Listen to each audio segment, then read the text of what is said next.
here and ready to drop a big old bomb on your ass. I'm Nick Amell. Welcome to episode number 240 of Tennis Podcast, the show where one host brings a top 10 list along with fun facts and trivia. The other host does not know the list ahead of time and tries to guess all items on that list. Today, my guest sidekick host is the returning Juac Figueroa. He's from the Insensitive Culture Podcast. Juac, how you doing? I'm doing pretty good, man. We're still going strong at Insensitive Culture. Not quite as many episodes as you. You'll get there. But we're in the 180s and going strong, man. We're having fun. You'll get there, kid. It's nice to hear that Waco's modern life is going good. Oh man, you keep hitting me with some really good zingers with my name, and I appreciate it. Last time I did Dwayne the Walk Johnson last time, and I have a hard time believing no one had said that one to you before. No, people don't get creative with my name like that anymore. Yeah. No. Waco's modern life's pretty good. Yes. I mean, right? That's pretty good. No, okay. That's great. The most I've gotten was Waco Bell because I was an overweight dude and I love Taco Bell. So they would call me that. And I really enjoyed movies. So they would also call me Walkbuster. Those are the two most creative things that anyone has ever called me. And that's it. Walkbuster. Well, that is like, you don't even know how perfect of a segue that is to today's topic. I'll get there in just one second. I want to remind the folks at home, if you recognize Walk's deep and sensual voice, it's because he was previously on episode 207, where he brought me a list on the top 10 best TV theme songs. You mentioned Walkbuster. The topic of the day is movies. And I'm going to introduce the topic with a question, because on your show, Insensitive Culture, which I highly recommend everyone check out, you guys usually start with a series of would you rather questions at the start of every episode. Yes. And that's my favorite part of the show. So I have a would you rather question for you. Oh, let's do it. These aren't as extreme as your guys, but it gets us where we need to go. We get pretty extreme. So would you rather sit in a movie theater alone watching 4 straight back-to-back movies with no breaks, but they're all great, they're all excellent movies. Okay. Whether you've seen the movies before or not, it's irrelevant. It's just they're great movies. They're enjoyable, but it's 4 movies in a row without a break. Okay? Sure. That's option 1. Option 2 is the same thing, except it's 2 really awful, terrible movies. So you have half the time sitting in the theater, but a lot worse movies to sit in. What are you picking? Small caveat. Am I watching this alone? Yes. Or do I have a friend? Okay, so if I'm watching it alone, I'm doing the 4 straight movies back to back. It'll be an all-day marathon of great movies because I can spend that time by myself in a theater watching great movies. If I had a friend, I would have chosen the bad movies because at least we would have sat there and made fun of the movie as we were watching it. Not as fun if you're doing that by yourself. But what if you're doing that in the movie theater and there's an old lady right next to you guys going shh the whole time? Shh, shh. Yeah. Every time you try to, I would still choose that if I had a friend because I would tell that lady to shut up. I hope to have a friend someday. I just can't even relate. I mean, you would only have Dr. Buster to do that with, and I understand, man. Ugh. Yeah. Ugh. I get it. God, drew up in my mouth. You know, the thing is, I love a good movie. I love going to the movie theater, but I don't know if I can sit in one spot for 4 straight. That's, roughly 8 hours, maybe more. If there's trailers before each movie, then that adds an hour easily. So I don't know. It's a lot. But I'm asking you about good movies and bad movies because we're going to talk about the worst movies today. These are the top 10 biggest box office bombs, biggest box office flops in movie history. Ooh, okay. I like this. You're a movie guy. You like your movies, yeah? I do. Yeah, I enjoy an occasional flick here and there. Now, when you say flick, you do mean movie, not like a flick of the winky or something, flick of the nipple. I think I enjoy that much more than the movies, but we will stick to movies for this this topic here. Please. This is a sensitive culture podcast. What is a box office bomb, first of all? Well, let me ask you. Define a box office bomb for us, Walk. Box office bomb to me is just a movie that didn't do well from an audience standpoint, right? They put all this money and effort into making the best movie that they could possibly make. It hits theaters, 10 people go watch it, an official bomb. Pretty much if they don't make back the money they spent on the film, it's considered a bomb. You hit it exactly.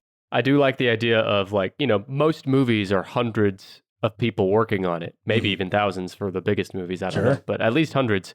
Imagine if there were fewer people that watched the movie than there were that made the movie. I wonder if that's ever happened. Yeah. Yeah. And just knowing all the effort that goes into making a movie and all the money that's spent, that's like just a slap in the face to everyone involved. Yeah, because these movies are passion projects at times for people. Yeah. And other times they're just kind of looking for a paycheck. And we're going to hit it all today because we're talking box office bombs. It's a movie that doesn't break even. If they lose money on the movie for the distributor, the studio, and or the production company. This is from Box Office Mojo, Forbes, Wikipedia, IMDb. Some films on the list gross more than their production budgets, yet are still regarded as flops. This can be due to Hollywood accounting practices that manipulate profits, and or because a distributor does not collect the full gross, and the full cost of a film could substantially exceed its production budget once distribution and marketing are taken into account. So I've noticed if you go to Box Office Mojo or IMDb or Wikipedia and you look up a movie, you'll see a budget on there, and that's only the production budget. Does not include the marketing or distribution budget. So that's why sometimes the numbers don't tell the full story. And I've heard, this is kind of common, maybe you've heard this, but in modern times, I've heard that a film needs to make roughly 2.5 times its production budget in order to break even, as kind of a rule of thumb. Yeah. So I would say so. Yeah. Yeah. I think they all just hope at least just to, make break as much as they spent. Yeah. And just break even. But yeah, you're correct. And there are some films notorious for large production budgets that are widely seen as box office bombs that have either broken even or turned a profit. That could be because everything we're talking about is the theatrical run, but you have DVD sales, sometimes there's toy sales, streaming rights, things like that that can make a movie break even. One example is Waterworld from 1995 with listener of the show Kevin Costner. The cost for that exceeded $300 million. The box office gross was $264 million, so thus it looked like a bomb, but it actually broke even once you considered other revenue streams. So I say all that to kind of set the stage because we're looking at the top 10 movies that lost the most money based on documented losses. The list is ranked by, this is important now, the list is ranked by total estimated losses using 2023 inflation. All dollar figures that I talk about today, anytime I mention a dollar amount for the budget, the box office, or the losses, I took the liberty of inflating all those to 2023. Okay. Just keep that in mind. And yeah. Yeah, let's get this going. I mean, thinking of box office hits is so much easier. So I love that you flipped this to be the biggest bombs. Love it or hate it? Both, a little bit of both. Yeah. Just because I'm trying to think of what could be the biggest bombs. I don't think it's high on the list, but I'm hoping that it's on the list in general. Has to be, I'm thinking Geely. That's the one that automatically comes to mind. Is that Ben Affleck and J-Lo? Yes. That one? Yeah. That one is not actually on here. It was a bomb for sure. Yeah. But not when one you of the think about biggest. these bombs, let me help you. You got to think huge budgets. Yes. Astronomical budgets. So a lot of times that's special effects, that's explosions, or that's a ton of big name actors, stuff like that. Jill G had the two big actors, but the budget wasn't such that, like, for example, number one on this list, in 2023 dollars, it lost $255 million. Oof. Yeah. Okay. So next movie for them doesn't really affect me. Oh, for sure. Yeah. Geely, I just remember being like, that's the number one movie everyone thinks of when a movie bombs. But big budget wise, I'm not sure what the budget was, but it seems like it had a pretty decent budget for special effects and all of that. And I'm thinking John Carter, 2012's John Carter. Whoa. Walk. You said you were nervous before this episode, but you're crushing it. I am. That's number one. Are you kidding me? John Carter was number one? Number one. John Carter. Yeah. Brother, this is one of those movies that I remember seeing the trailer the first time for this, and I remember thinking, that fucking shit is going to bomb.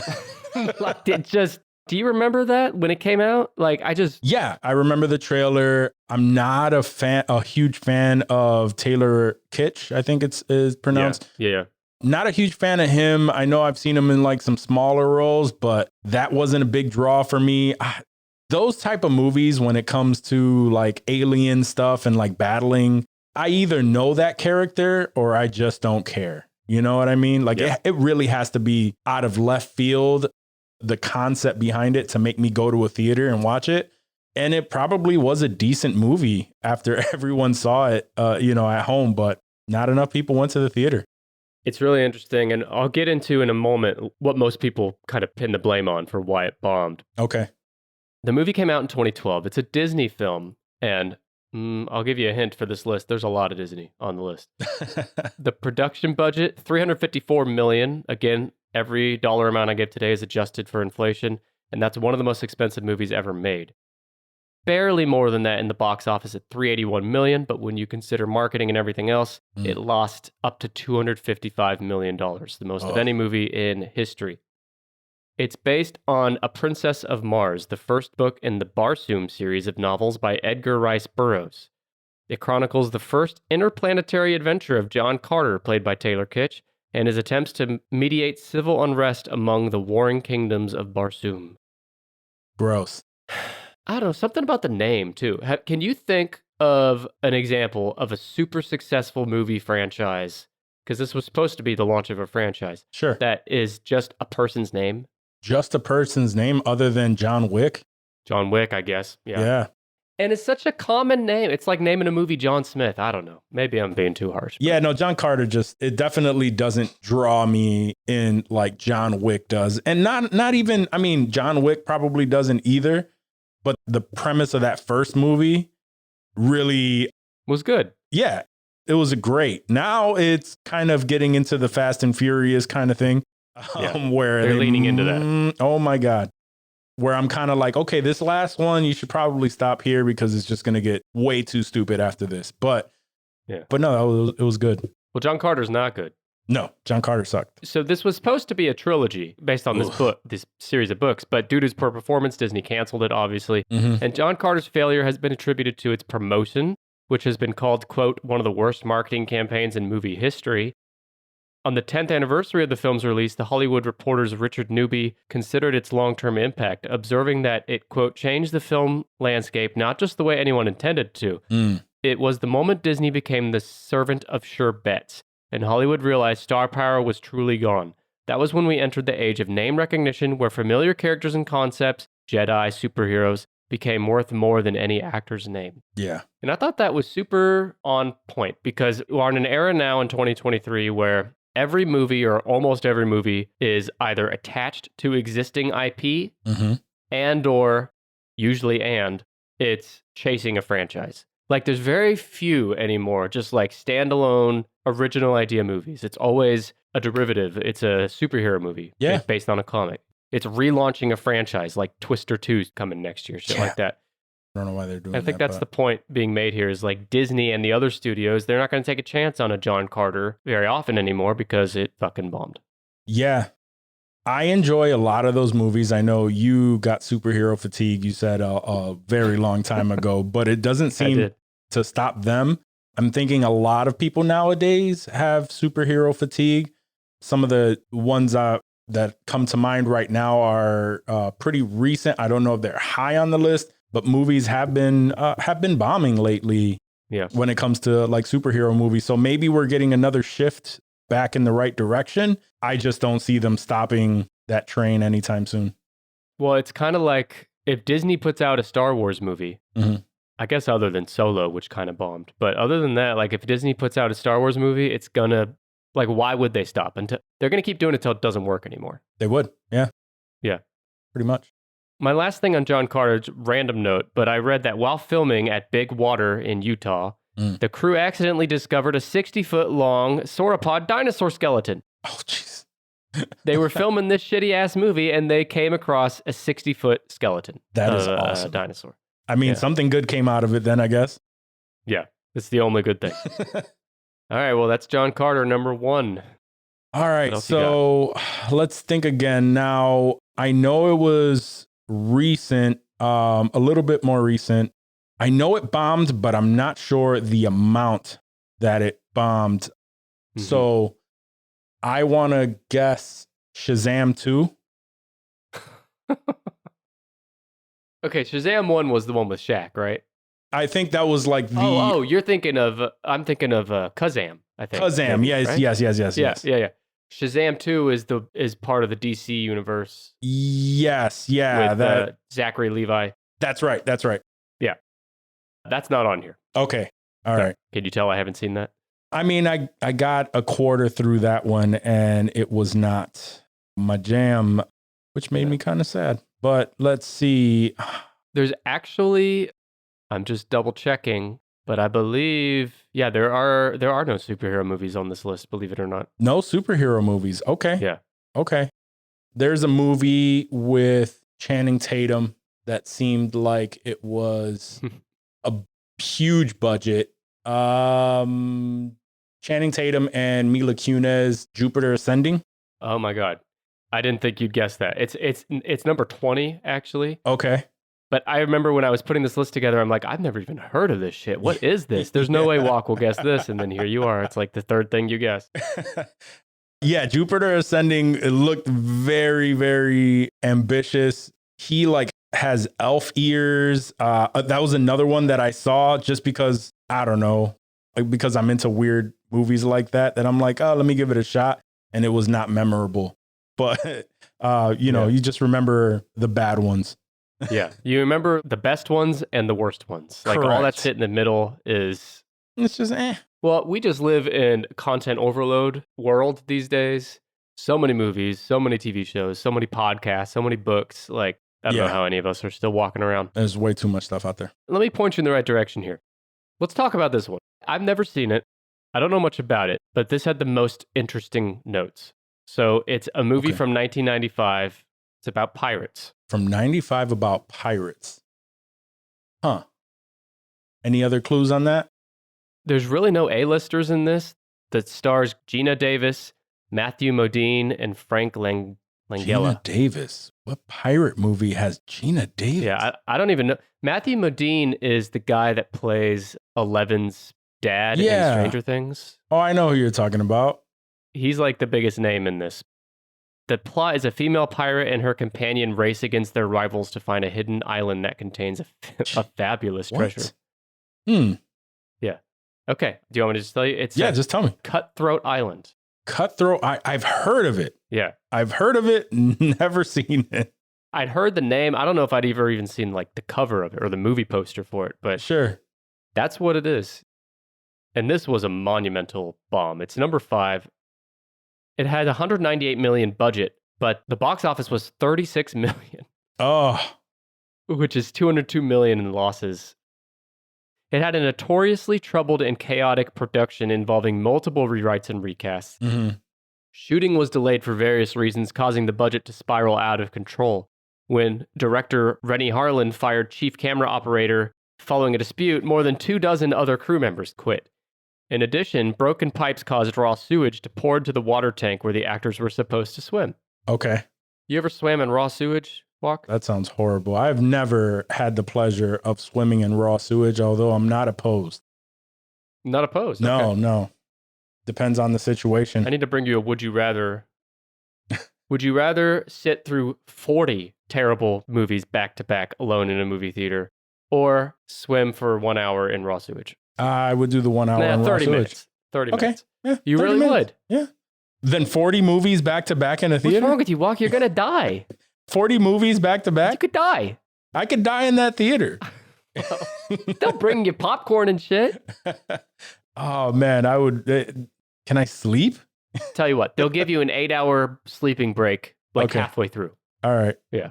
I guess I can survive. And you'll get bathroom breaks.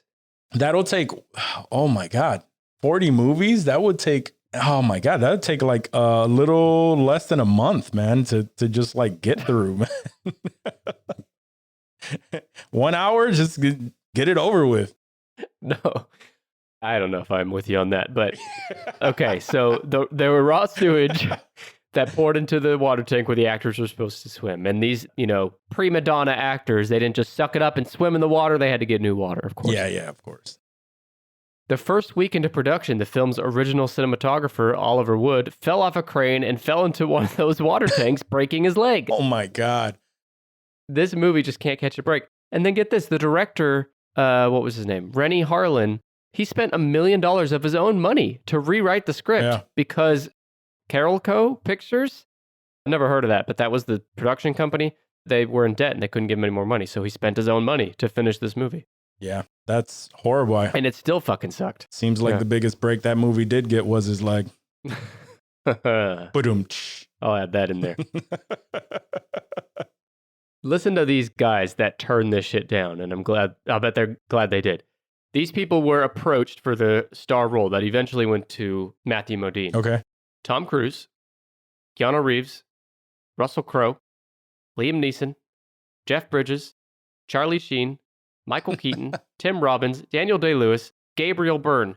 They approached every single one of those guys and said, please be our movie. And they all said no. And they all dodged that bullet. Yeah. So when you're like the 40th choice on a list of actors to play a role, like, I mean, I guess you take it if you're trying to be an actor, but still, it can't feel great. Sure. Wonder what was wrong with Gina Davis's career at that point where she was like, yeah, sure. Now, before we wrap on this, I have to read you my favorite note of the day. Sure. This sounds made up, but it's apparently true. In an interview, the star, Matthew Modine, he said that there are other factors contributing to the production costs running out of control. He said that the director, Rennie Harlin, he kept having large sums of cases of V8 vegetable juice shipped to the set in Malta where filming took place. They brought so much V8 juice that Matthew Modine is blaming that on this $200-something million losses. He said that towards the end of shooting, an entire room was found to be full of unopened juice and everyone present was obliged to drink it. Oh my God. What is this shit? What is this world? The world of Cutthroat Island, I guess. What is this? V8 juice shipped across the world? Why? Who knows? I mean... It's not even good. No. Tomato juice and shit? Ugh. It's like that dictator, Kim Jong-un. He's like the Kim Jong-un of Cutthroat Island, because Kim Jong-un, even though his people are like starving because he's banned imports, he like has cases of Hennessy shipped for himself. Why does that not surprise me?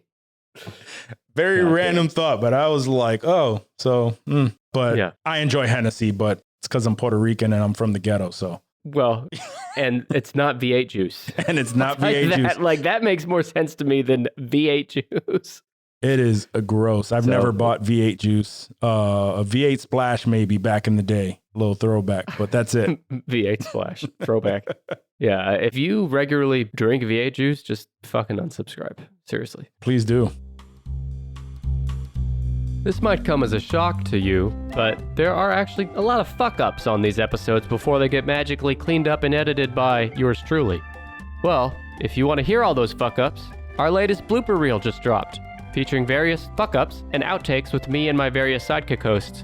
You can listen right now on TennisPod Plus as a Peanut Butter Fiend member. Just go to tennispod.com/plus to sign up. That's tennispod.com/PLUS. We have a new blooper reel every month. You can't hear them anywhere else, and you'll also get access to all of our other bonus content, ad-free versions of every episode, full video versions of every episode, and more. Just bloop on over to tennispod.com/plus now, and you can get a free 7-day trial.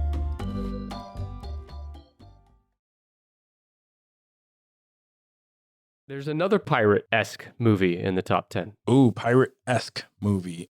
And if you guess this one, I'll be very impressed. I can't think of any pirate movies right now other than the obvious one, which is, Pirates of the Caribbean, but none of those, I don't think any of those bombed.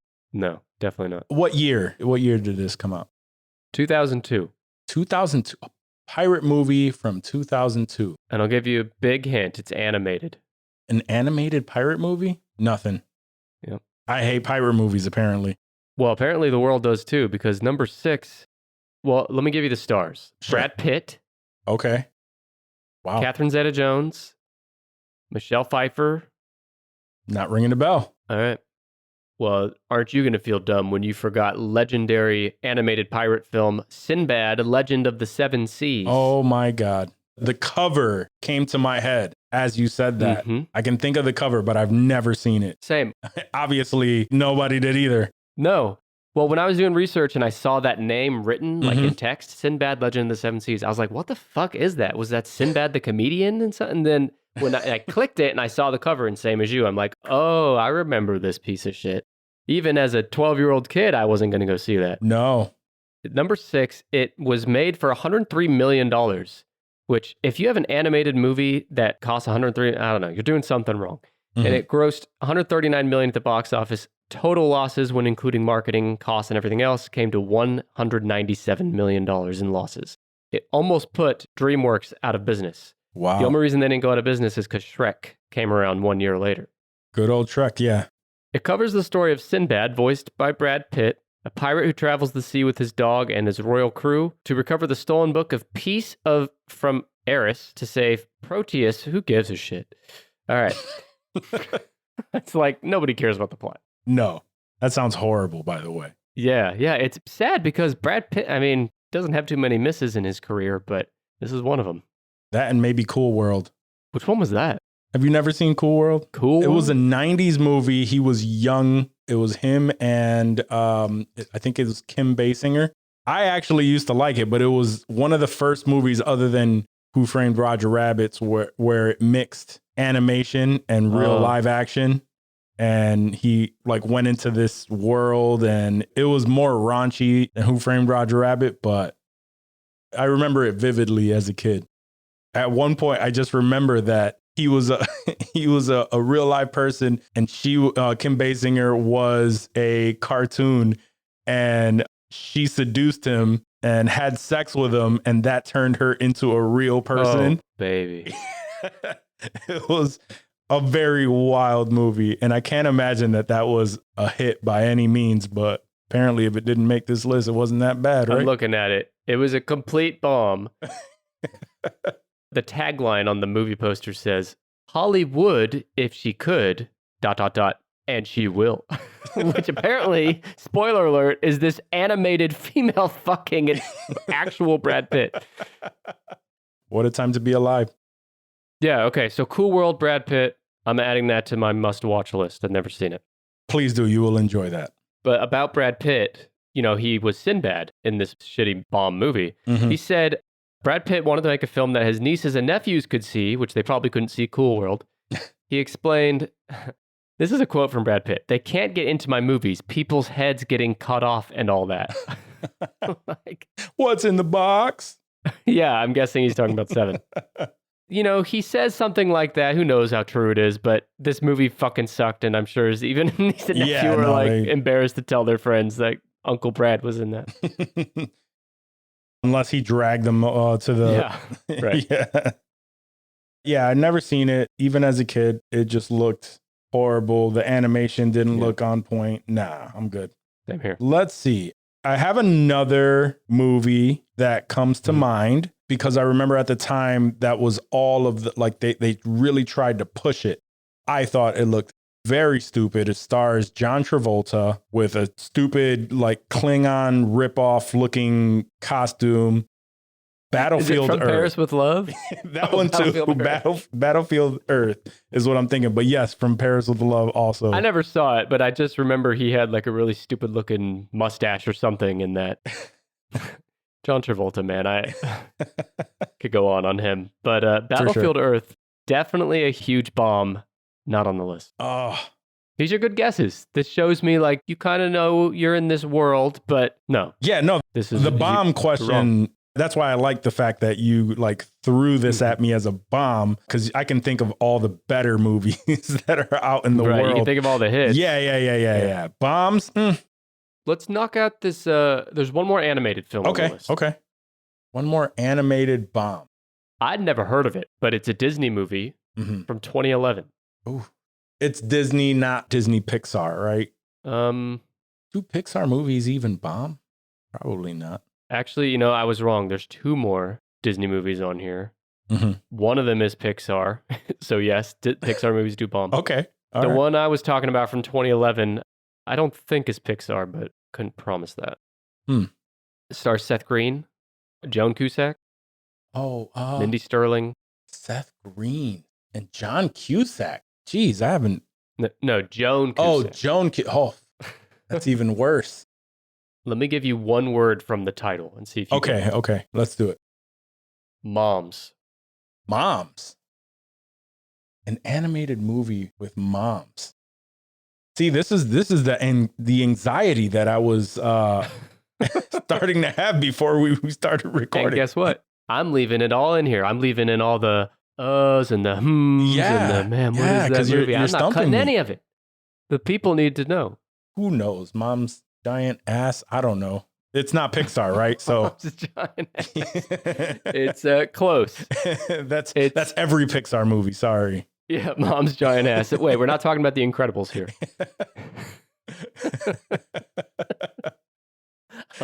What's her name in that movie? Elastigirl? Elastigirl, yes. Yeah, hell of an ass. Yep. Oh, yeah. Okay. Which planet in the solar system needs moms most, Walk? Which planet? Oh, Mars. Mars needs moms is number 9. Mars needs moms. 10. This was an actual movie. Mars needs moms. I wonder. Yeah, I never heard of it. I wonder why it bombed. 2011, it had a production budget of $205 million, but it lost $187 million all told. Oof. It's an animated Disney movie based on the Berkeley Breathed book of the same title. It was animated through the process of performance capture and stars Seth Green, Dan Fogler, Mindy Sterling, Joan Cusack. It tells the story of a 9-year-old boy named Milo who sets out to save his mother on Mars after she is abducted by Martians. Jeez. Sounds like the storyline for Pornhub or something. But these stills that I've just looked up would give me nightmares. These make Polar Express look completely real. Yeah, it's that style. They did motion capture or whatever you call it. Yeah, to capture their faces and their facial expressions and everything. Which I've never got. Same with Polar Express. I'm like, just make it an animated movie or make it a live action movie.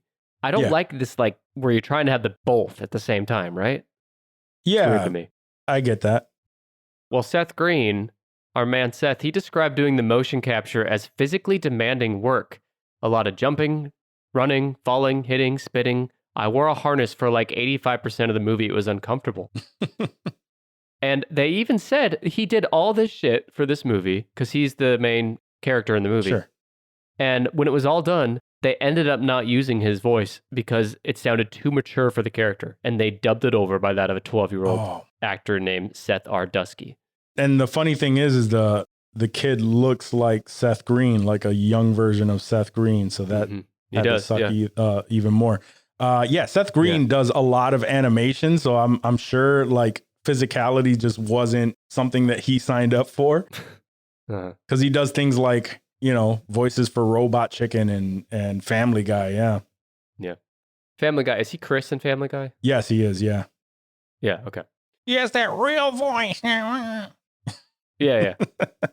That was great, Walk. Well done. That was actually pretty bad. But okay. Yeah. We'll leave that in there so that people could just laugh at that. That's what we're here for, to laugh at my guests. Yes, absolutely. This movie has a 37% on Rotten Tomatoes, so I don't think anyone needs to go out of their way to see it. Damn.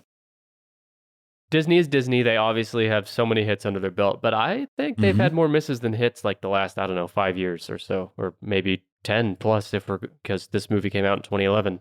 But let's stay on Disney. Sure. There is another animated Disney movie came out last year, 2022. Okay. I believe this is Pixar. Was it Lightyear? Did Lightyear bomb? No. Lightyear did bomb, but not enough to be in the top 10 here. Not enough to be in top 10. I liked Lightyear. Okay. Did you see it? Yeah. No, I enjoyed it. But it didn't need to be Buzz Lightyear. Like it had a good story, but it just felt disconnected from like Buzz Lightyear, the toy. It's I just think there was like some confusion there. Yeah. When they try to make a prequel to something that we all love, they're gonna pick it apart, and it's just it just what the dots weren't connecting. So no. Yeah. But let me see. Pixar came out last year. Strange World. Have you seen this? I have. Yeah, I like it. I like it too. Yeah. I know, but I know why it bombed. Okay, tell me, why did it bomb? Well, one, their marketing was almost non-existent. No one saw anything that had to do with this movie. It was just like, hey, this movie's releasing tomorrow. And where everybody's like, oh shit, okay.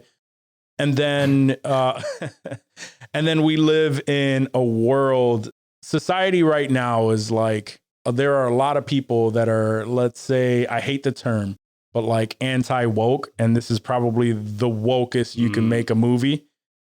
You know what I mean? Which to me, all of it was fine. But if you throw in a lot of people's opinions on subject matter, certain little tidbits of this movie, I can see people saying, "No, I'm not going to go. I'm not going to go see that." Yeah. So we'll talk about it. So that's one of two big reasons I believe this movie failed. So this is number 7, Strange World. It had a production budget of $180 million. It grossed $74 million at the box office and lost in total $197 million. Almost $200 Disney lost on this movie. Wow. Even though Joaquin and I agree, it's a pretty good movie, and it has a 72% on Rotten Tomatoes. So it's people that saw it seem to like it. It stars Jake Gyllenhaal, Dennis Quaid, Gabrielle Union, Lucy Liu. The film follows a legendary family of explorers, the Clades, who must set aside their differences as they embark on a journey to a mysterious subterranean land inhabited by surreal life forms in order to save a miracle plant. The film was noted for introducing Walt Disney's first openly LGBTQ lead character, leading to the film being pulled out for a theatrical release in some regions. Now, Disney, I'm sure they made this movie knowing that some regions are going to pull this out of theaters, but they did it anyway. I think it's good, but it was, I guess, surprising to see like they kind of went all in on it on this movie. Yeah. You know? Yeah. Except for marketing. They went all in on it except for marketing. Yeah. A lot of people didn't even know that this movie existed or was. Most people haven't even heard of it. Probably a lot of people listening to us have never even heard of this movie. Probably not. I actually went to see it because I do like taking my kids to the movie theater. Yeah, because me as a kid, I remember that being one of the best feelings when my parents would decide, let's go to the movie theater, and we get the popcorn and all that. So it's an experience that I love to share with my kids. And a majority of the time, these are the movies that I get to watch in theater. So I just happened to say, let's take a look at what's out there.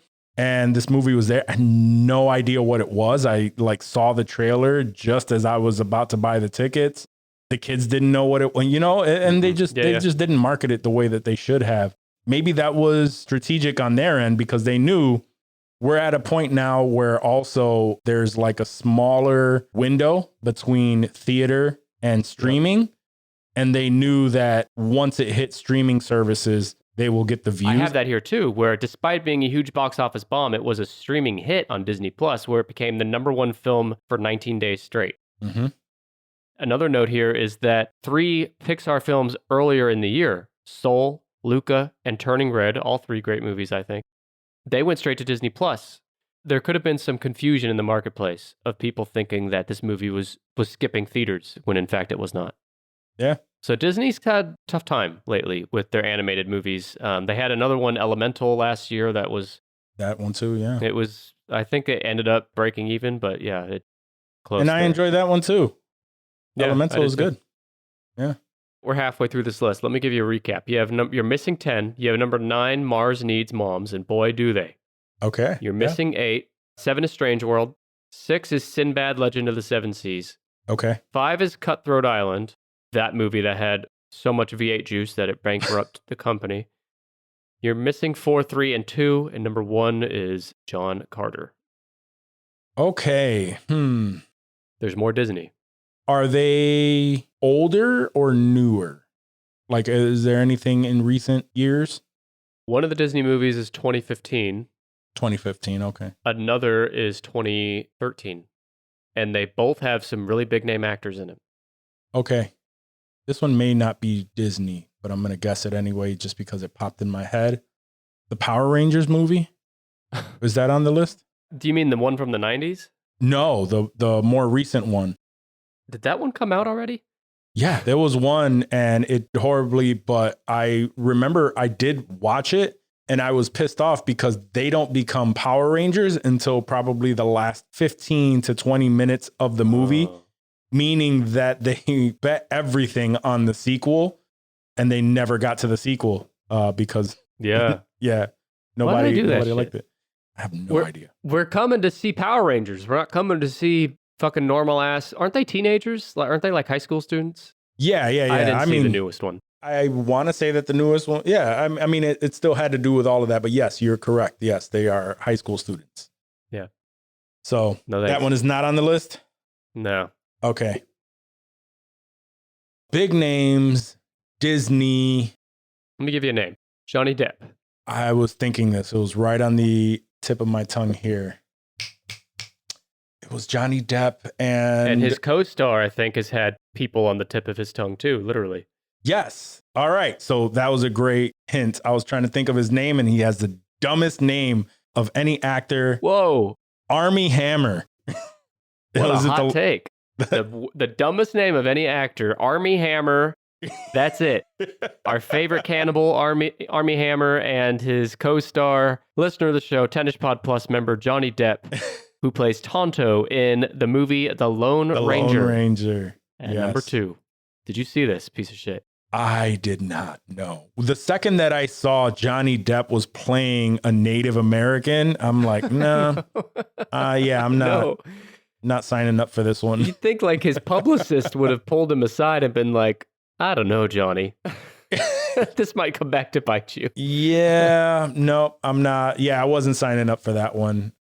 Nope. Who the hell would want to watch a Lone Ranger movie? Like the Lone Ranger hasn't been relevant since what, the 50s maybe? Yeah, maybe. Like, no. With you, man. I never saw it either. It came out in 2013. Listen to this budget. $330 million. Why would they invest that much? And I guarantee you, Johnny Depp probably got, at least 50 or something like that. Like, sure. Johnny Depp has had a lot more bombs lately than hits. So this movie lost $239 million for Disney. It's based on the title character of the same name. It stars Johnny Depp as Tonto and Armie Hammer as John Reed, the Lone Ranger. The shoot met with several problems, including inclement weather, wildfires, a chickenpox outbreak, and the death of a crew member on September 21st, 2012. He was a water safety expert, the crew member, Michael Andrew Bridger. He died while working inside a large water tank. Wow. I think it's interesting that so many movies that bomb also like have a disastrous journey to being produced and made, right? Yeah. Same with the Cutthroat Island. It's like so much shit went wrong in the making of it. That's why they shouldn't even bother continuing to make that movie with, what's his name? The Rust? Oh, are you talking about The Flash? Oh, you're talking about Rust. Yeah, I'm talking about Rust. Alec Baldwin. Alec Baldwin, yeah. Are they making it still? Last I heard, yeah, they took a little bit of time off and then they returned to set and kept it going. Wow. I mean, in her honor, quote unquote. That's a terrible decision. I think it has to be the movie studio being like, well, if we can it completely, we'll lose more money than if we still just take it all the way to the end point and get it released. And there could be a curiosity factor, but people wanting to see the product, which might work in its favor, but I think it'll still bomb. Yeah. Yeah. Or it'll be like a straight to streaming or something. I have no interest. I will probably never watch that. But anyway. Yeah.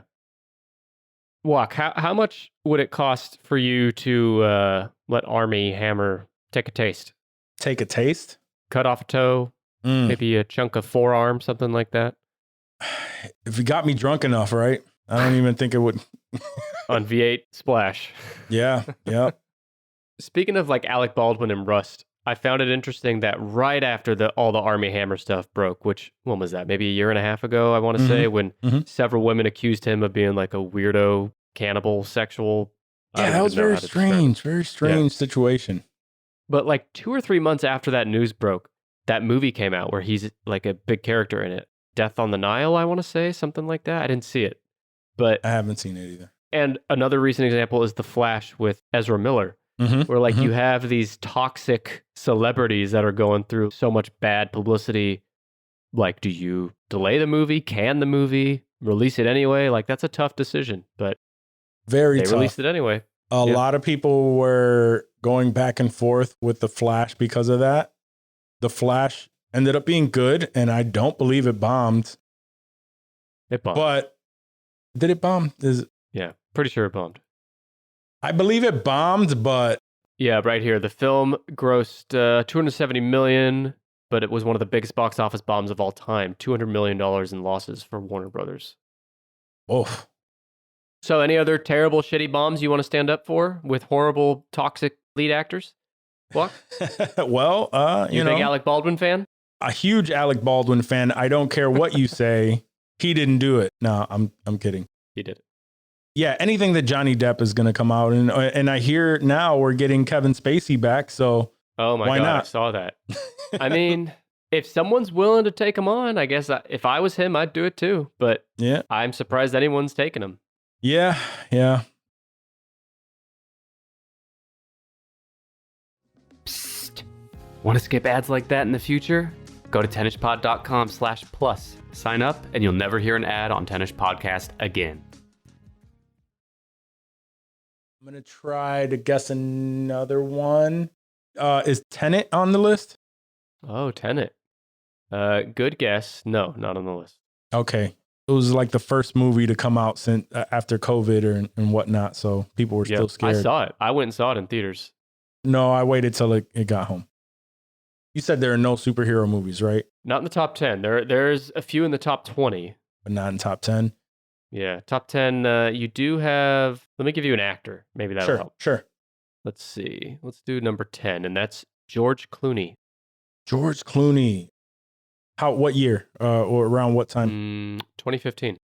2015.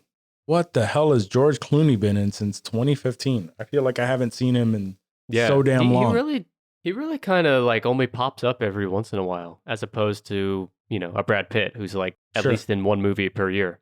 I feel like I only see George Clooney every few years. Yeah. And I'm not a big George Clooney fan to like run to whatever it is that he's putting out there. Mm-hmm. It's Disney. George Clooney, Disney. I feel like it's a Tim McGraw, Keegan Michael Key. Your face. Yeah.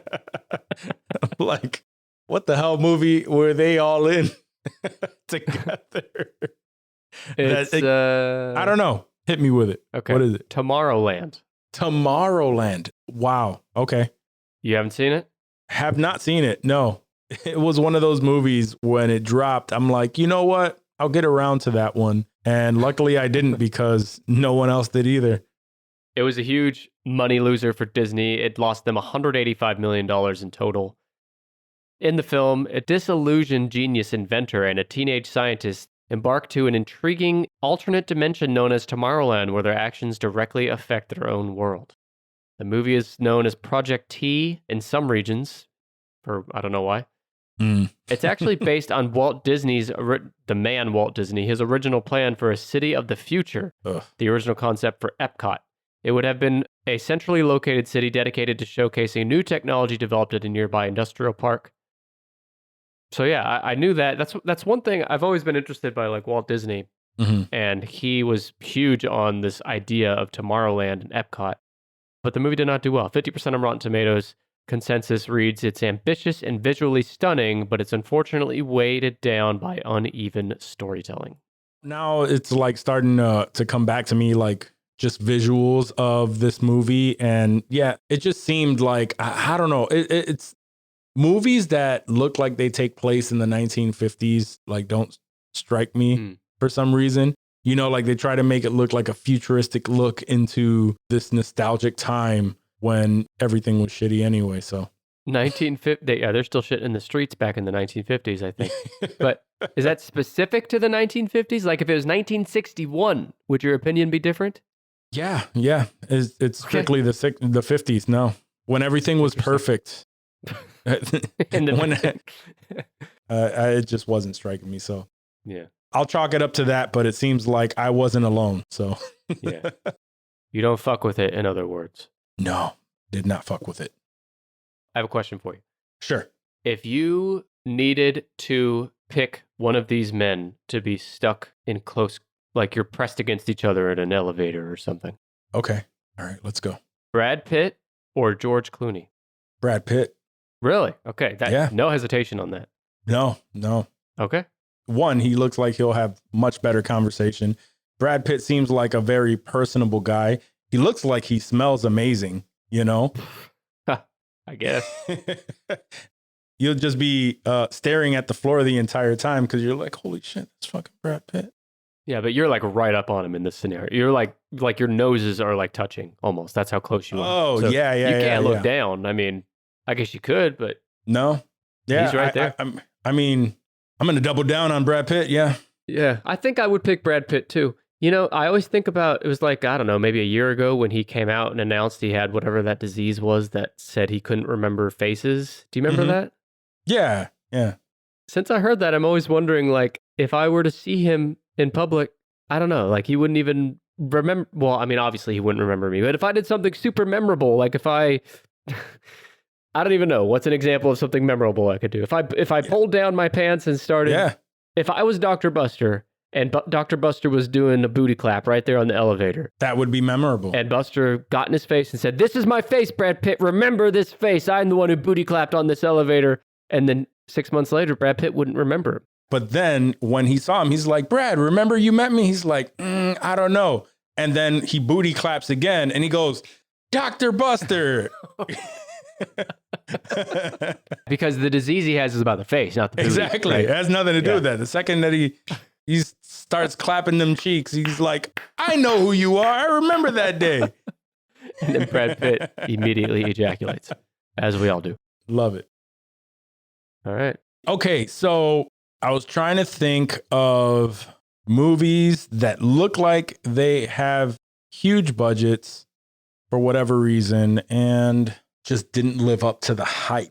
I have one that fits that category. So Please. It looks expensive, it is expensive, and it's actually our second movie on the list with Taylor Kitsch. With Taylor Kitsch?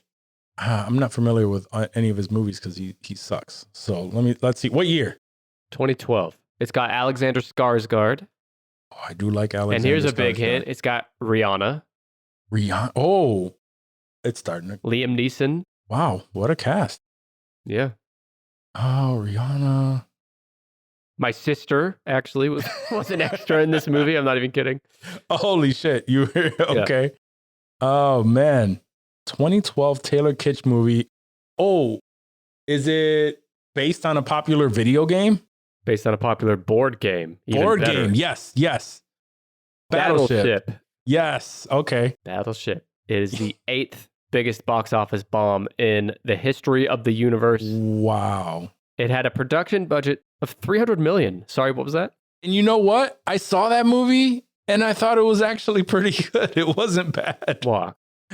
No, you're wrong. The only reason why I thought that was because, like, if you took away the battleship aspect of it, right, that this is based on a board game, it would have been an okay movie. It wouldn't have been a great movie. It wouldn't have been anything. But I'm like, okay, I'm expecting this to be horrible, like completely dog shit. It was. And then, I mean, a lot of people agree with you.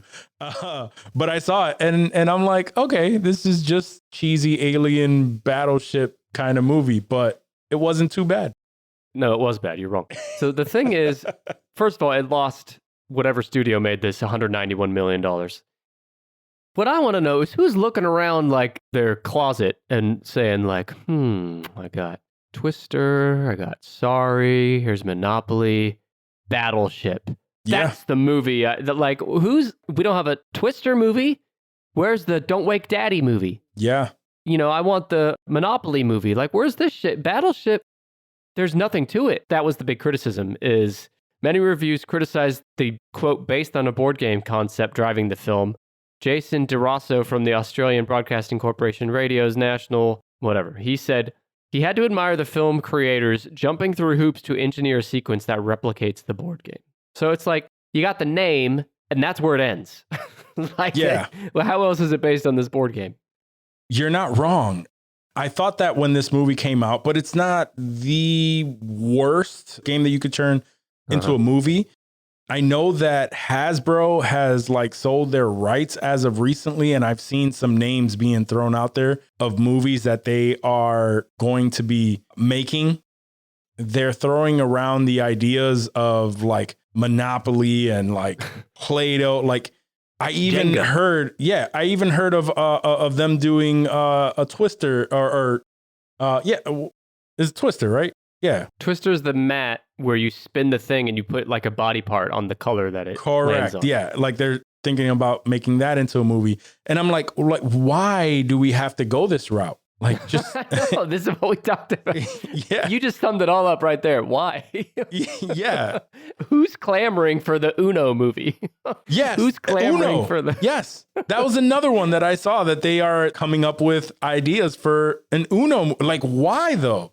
Why? When you think of that, though, that they're thinking about making an Uno movie, you kind of go, okay, Battleship kind of makes sense. Like, I can understand that. Yeah. We can make anything off of that. Battleship makes more sense than Uno. Yeah. But you'd think they'd look at how Battleship was a terrible box office bomb and think, well, maybe we should not do this again. But yeah, according to what you're saying, they are glutton for punishment. I agree. All right. How many more left on this list? You just need number 3 and 4. 3 and 4. One is based on a Michael Crichton novel. Michael Crichton, I don't know anything about novels. I've always been about movies. Well, okay. You've never probably read Jurassic Park, but you've seen Jurassic Park, right? Sure. Yeah. So same thing. Like you can hear of a book even if you don't read it. You've heard of the Harry Potter books even if you haven't read them. Okay. Michael Crichton stories. Stars Antonio Banderas. This is The 13th Warrior. The 13th Warrior. Which one is From that? 1999. Oh, yes. Wow. Okay. I've never seen that one. Or if I did, it was like back then and didn't give a shit. 1999. Yeah. This might. No. So Cutthroat Island was 95. Mm-hmm. I think this is the second oldest. Isn't that crazy though? All the movies in the history of Hollywood and all these bombs have come in like the last 20 to 30 years. Yeah. And most of them have come in like the last 10 to 15 years. I believe it.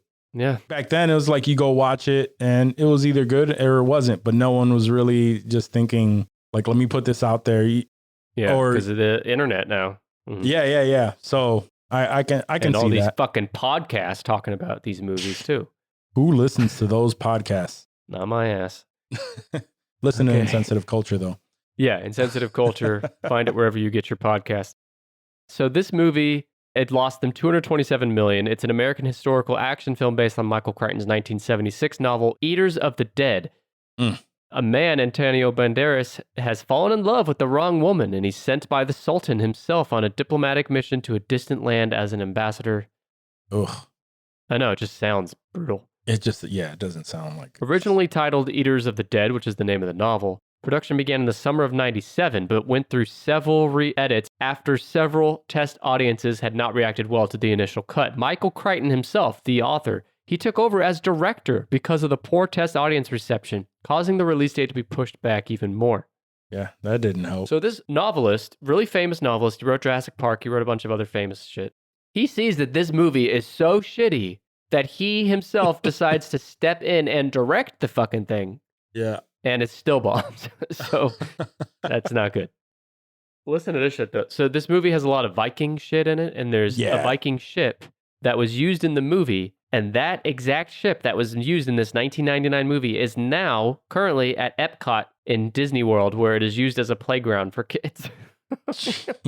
What? It had to get used somewhere. If I was at Epcot with my kids and we saw the Viking ship playground and my kids were like, oh, let's go play, we're going to go. And I'd say, wait a minute, something's wrong with that ship. Let me look it up. No, that ship was in that shitty box office bomb 13th Warrior. We're not playing on it, kids. That's what we are not playing on that shit. Yep. You just have one left. Live action movie. Because I think we got through all the animations, right? I don't know fucking anything about this movie. And I don't even see any big name actors on it. So let's see. It came out in 2018. Okay. It's based on a 2001 novel by Philip Reeve, which probably doesn't help you. No, not at all. Novels. Who reads those? I'll just give it to you. It's Mortal Engines. Mortal Engines. Yes. Okay. You've seen that? I have not seen it. I've heard the name. Yeah, I'd heard the name, but that's it. Yeah, that's it. Yeah, I'm looking it up now. Screenplay by Peter Jackson. Oh, that's right. Yeah. And a few other people. Based on I don't even, you're right. I don't know who any of these people are. Stephen Lang is in it. Yeah, Hugo Weaving. I know him. That's it. Yeah. Anyway, this looks like it sucks, and it's been confirmed by the masses. It is the 4th biggest box office bomb in history. It lost $204 million. The The film is set in a post-apocalyptic world where entire cities have been mounted on wheels and motorized and practice municipal Darwinism. Oh, I got to watch this now. It has a 26% on Rotten Tomatoes, which is the lowest score in the top 10. And that includes piece of shit movies like 13th Warrior, The Lone Ranger, John Carter. This has a lower Rotten Tomatoes than all of them. Their website's consensus on Rotten Tomatoes says, Mortal Engines has no shortage of eye-catching special effects, but lacks enough high-octane narrative fuel to give this futuristic fantasy sufficient cinematic combustion. Jeez. God, that was hard to read. No, I'm never going to watch this. No. Hopefully I forget the name because I don't even want to know. Develop amnesia after this recording ends and you forget that any of this happened, that we talked about any of these pieces of shit. I don't want to know anything about this. That sounded very horrible. I'd rather watch Waterworld for sure. Yeah. Oh, God. So this was a fun little note. The novel, this was based on a 2001 novel. In the novel, they mentioned plastic idols of Mickey and Pluto from Disney characters. As the animal-headed gods of Lost America in a museum. That's part of the novel.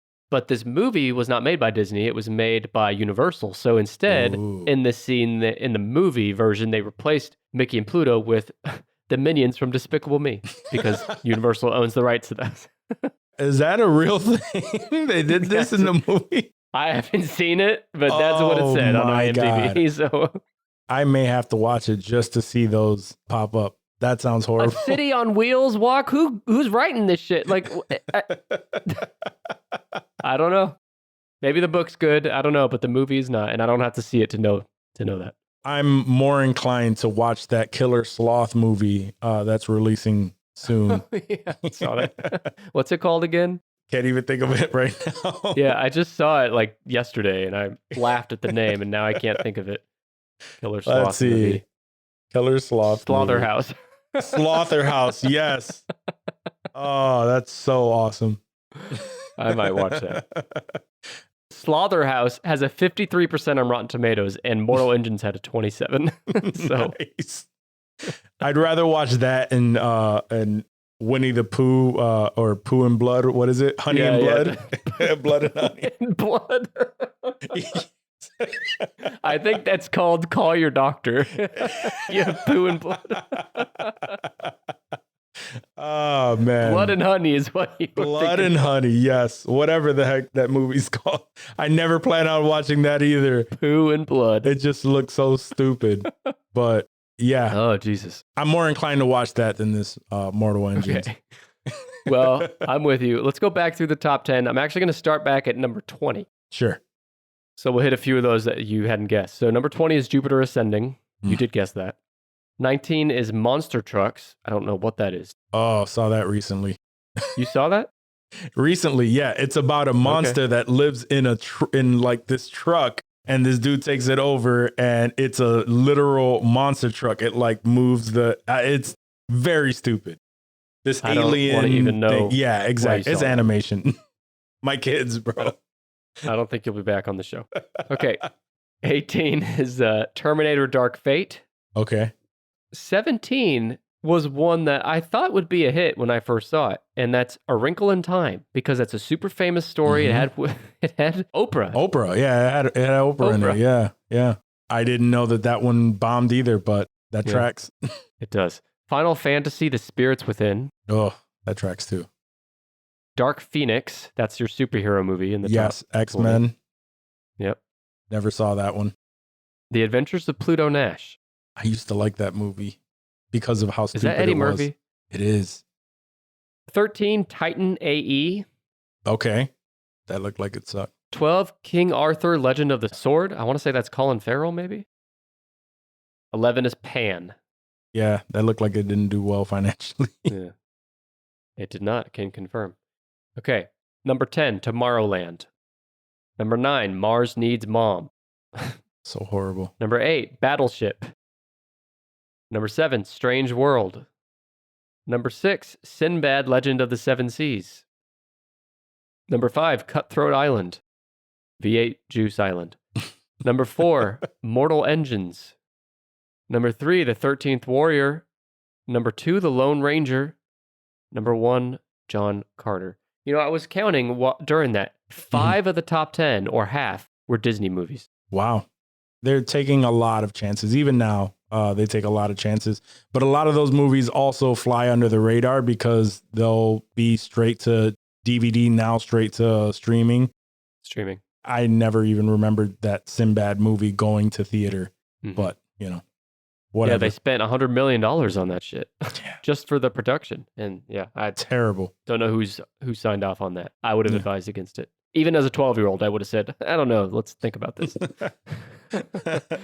What was the one with Macaulay Culkin about the toaster? Or what? No, I'm getting movies mixed up now. You're thinking of The Pagemaster. The Pagemaster, yes. I remember that movie bombed. I remember liking that as a kid, and I watched it recently for the first time as an adult with my kids, and does not hold up. No. No.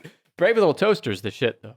Brave Little Toaster is the shit. I don't know why I mixed those up. Probably just because it's late and and my brain is getting all foggy. I'm up way past my bedtime. Me too, brother. Well, let's end this. But before we do, please remind the folks about insensitive culture, where to find it, what they can expect, all of that. Yes. So Insensitive Culture, we discuss a little bit of everything. We start off every episode with some icebreaker questions that get very wild at times. That's the best part.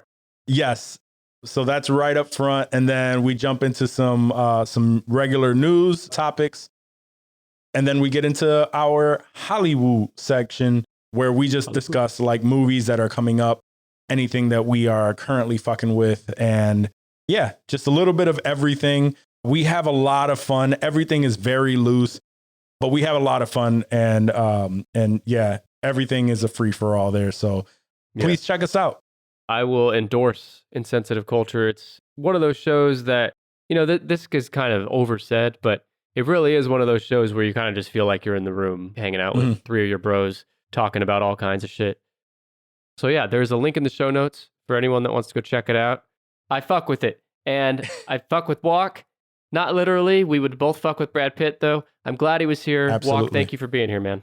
Thank you for having me again, man. I have a lot of fun.